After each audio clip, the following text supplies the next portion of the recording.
There you are. We're not fools, Percy Jackson. Mrs. Dodds? You okay? It was only a matter of time before we found you.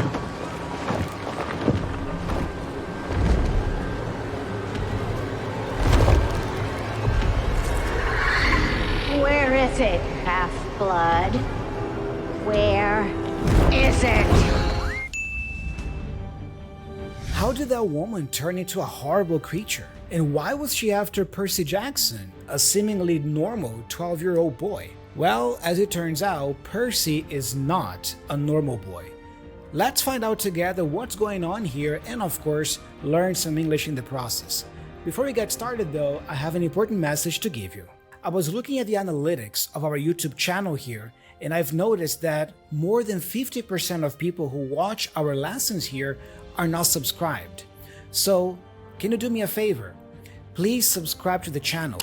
Your support helps us keep creating content like this for free. And if you do me this one small favor and subscribe, I promise you, we will keep bringing wonderful lessons to help you understand your favorite movies and TV series without getting lost, without missing the jokes, and without subtitles. Do we have a deal? Thank you. As you saw at the beginning, Percy saw a monster coming after him while nobody else did. But apparently, Percy's mother knows about it. She then takes Percy to a cabin and reveals something eye-opening to him. Let's watch it.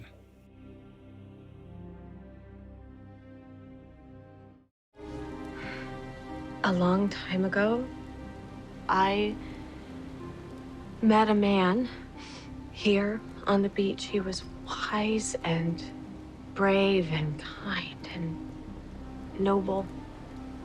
From the moment I first saw him, I knew that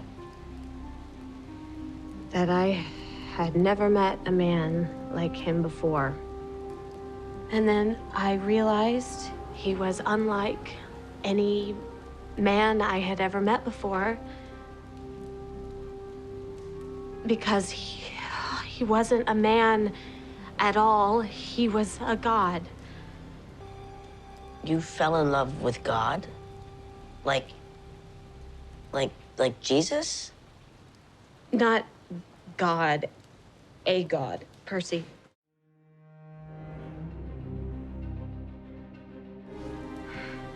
A long time ago, I met a man here on the beach. He was wise and brave and kind and noble. If someone is wise, this person has a lot of experience, knowledge, and insights about life. It's important to point out the difference between knowledgeable and wise. If you are knowledgeable about something, you have a lot of knowledge about it, either because you have experienced it or have studied extensively about it. Now, wisdom, the state of being wise, is usually related to life experience, not the kind of knowledge you get from books or manuals, for example. We also tend to associate wisdom with being older. That's why we say an old wise man or an old wise woman. This wise old man once told me, first to finish, last to die. Good advice. In this context, noble means someone who has or shows high moral qualities like kindness, generosity, courage, and honor. In the traditional sense, noble means someone who comes from a wealthy or powerful family. You often see this word when you watch stories about kings and castles. For example, someone who is noble at birth is someone who was born into a noble family. Name a man better with the sword than I. In the practice ring. You're not of noble birth. Or so we lie. How did the nobles become noble in the first place, huh? From the moment I first saw him, I knew that I had never met a man like him before. We have a case of past perfect being used here. If you remember, the past perfect tense is often used in combination with the simple past tense. It refers to an action that happened before another action in the past. I like to think of it as the past of the past or the super past. Take a look at this. As you can see, we first have a primary point in the past, from the moment I first saw him, and an event that took place or happened before that primary point in the past I had never met. In other words, Percy's mom is telling him that up until that point in the past, when she met Percy's father, she had never met anyone like him. Remember that the structure for the past perfect tense is had plus past participle. And then I realized he was unlike any man I had ever met before. The phrase "he was unlike any man" means the same as saying he was not like any man. Here we see the word "like" being used to compare people or things. For example, unlike his family, he learned about investments and achieved financial independence early. Because he wasn't a man at all, he was a god. He wasn't a man at all. Notice the ending there, at all. The T has a flap sound, rara, which connects with the vowel A in all. So at all, not at all. Check it out. He wasn't a man at all.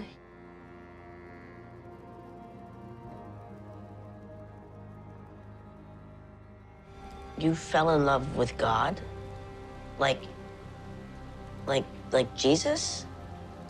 Not God, a god, Percy. Notice that first we have the word God with capital G, and then God with a lowercase g. When the G in God is capitalized, it often refers to the supreme being in monotheistic religions, like Judaism, Christianity, and Islam. This God is typically characterized as being all-powerful and the only true God. With a lowercase g, God refers to any deity or supernatural being. These gods have powers, but are not all-powerful. The story of the series is based on Greek mythology. In Greek mythology, there isn't one all-powerful god, but many gods, each one with specific powers and influence. Our main mission here at Real Life English is to create a world beyond borders. We do this by helping people speak confident English so they can become the best versions of themselves. As you probably know, we have recently created the Real Life English app with the intent of helping millions of people improve their English and connect with other speakers.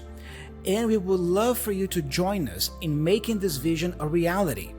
By using our app, you help us to keep creating lessons like this for free. And you also learn tons of words, phrasal verbs, and expressions with our advanced technology. Thousands of learners just like you are already using the app to get confident, natural English. So I would like to invite you to download the Real Life English app and start using it today. Help us build the best English learning app and community on the planet. So if you enjoy our free lessons and podcast, support us by downloading the Real Life English app. You can click up here or down in the description of this video to find out more and download it.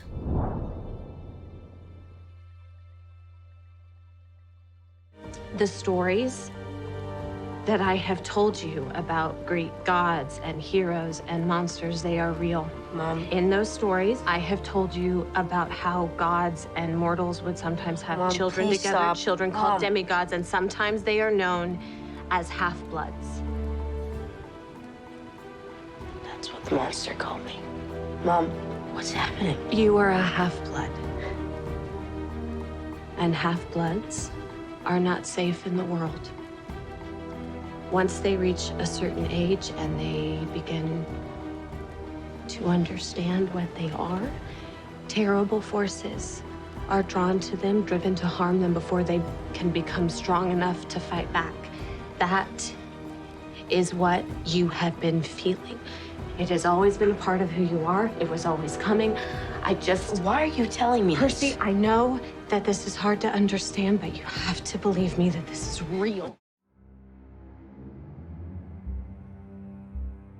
The stories that I have told you about Greek gods and heroes and monsters, they are real. Let's look at the connected speech here. That I. So the T for that has a flap sound, rada, which connects with the vowel I, rada, that I, alright? And then we have told you. The D for told joins with the Y for you with that J sound. Told you, that I have told you about. The T for about here is a stop consonant or stop T. We say about. Putting it together, that I have told you about. That I have told you about.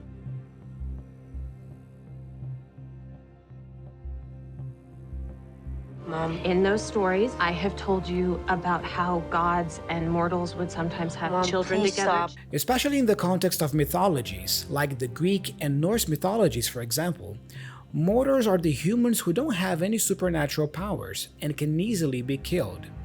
In these mythologies, while gods can be killed, they're much more powerful than humans. In these stories, it's common to have humans or mortals interacting with gods. This isn't like a journey to Earth, where you summon a little lightning and thunder and the mortals worship you as a god. Mom, In those stories, I have told you about how gods and mortals would sometimes have Mom, children please together, stop. children called Mom. demigods, and sometimes they are known as half-bloods. A demigod is someone who is part god, part human. Take Hercules, for example. Hercules is the son of Zeus, the king of Olympus, but his mother is human. So Hercules is a demigod, just like Percy here. Oh, I'm sorry, what, Mr. Brunner? What is the proper name of the offspring of a human and a god?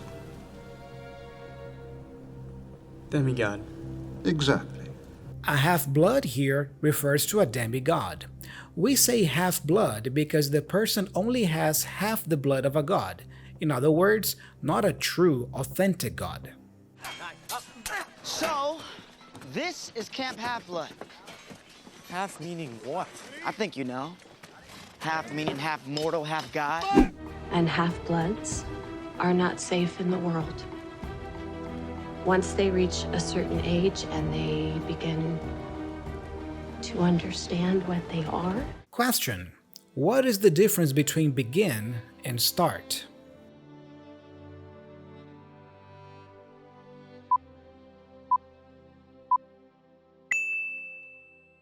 While they're similar in meaning and are often used interchangeably, there is a slight, more nuanced difference. We usually use start in everyday conversations to talk about things that initiate immediately. For example, the class starts at 7 a.m. The meeting started 2 hours ago.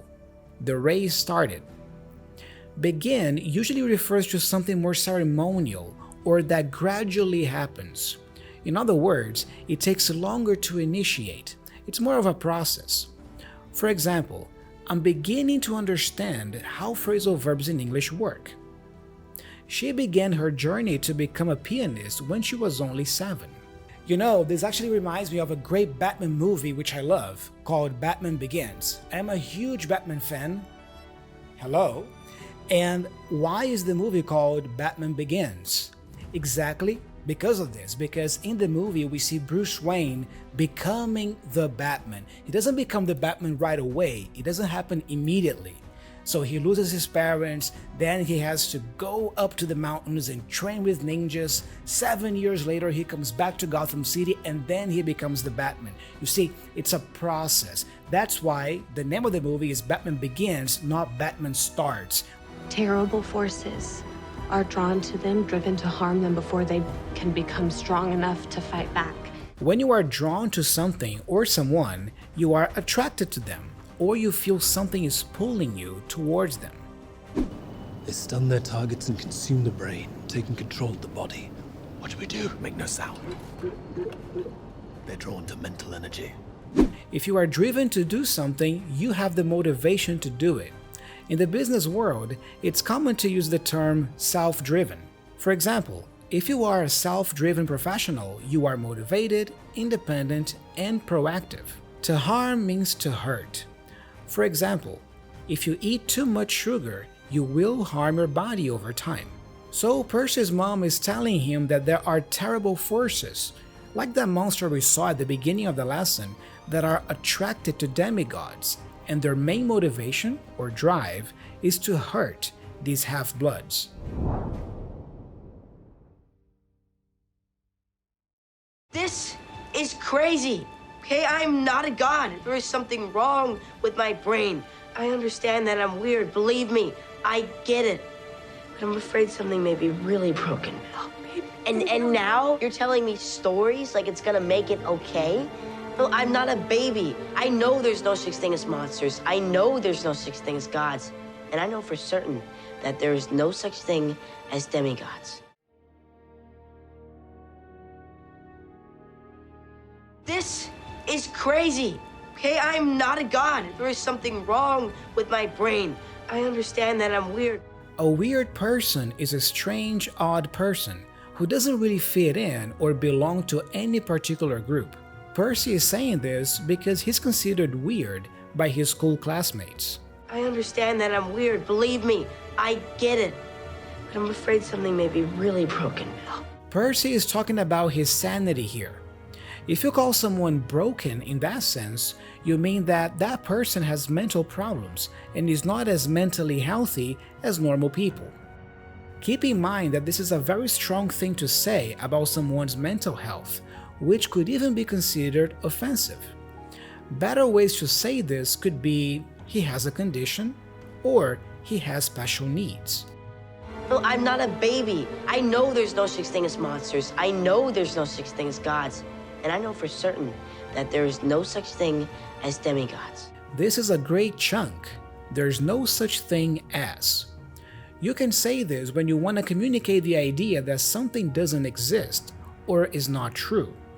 For example, I don't believe in fairy tales. There's no such thing as witches with powers and fairy godmothers.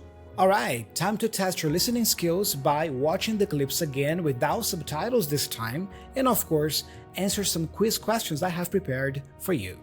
Let's see how you fare.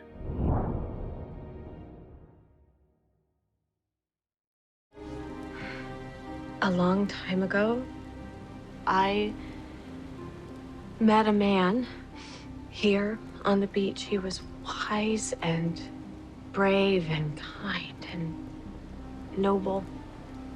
From the moment I first saw him, I knew that I had never met a man like him before. Which sentence is correct? I had never done this before? I had never did this before? I had never done this before.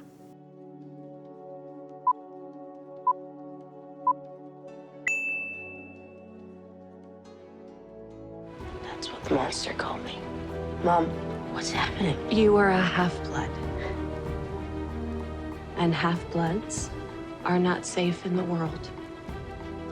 Once they reach a certain age and they begin to understand what they are, terrible forces are drawn to them, driven to harm them before they can become strong enough to fight back.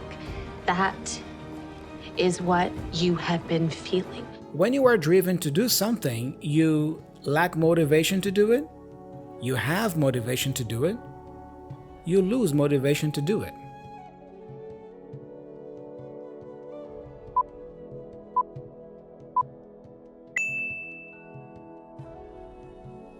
This is crazy. Okay, I'm not a god. There is something wrong with my brain. I understand that I'm weird. Believe me, I get it. But I'm afraid something may be really broken. And now you're telling me stories like it's gonna make it okay? No, I'm not a baby. I know there's no such thing as monsters. I know there's no such thing as gods. And I know for certain that there is no such thing as demigods. The phrase "there's no such thing as" means this doesn't exist, this is not true, this is credible.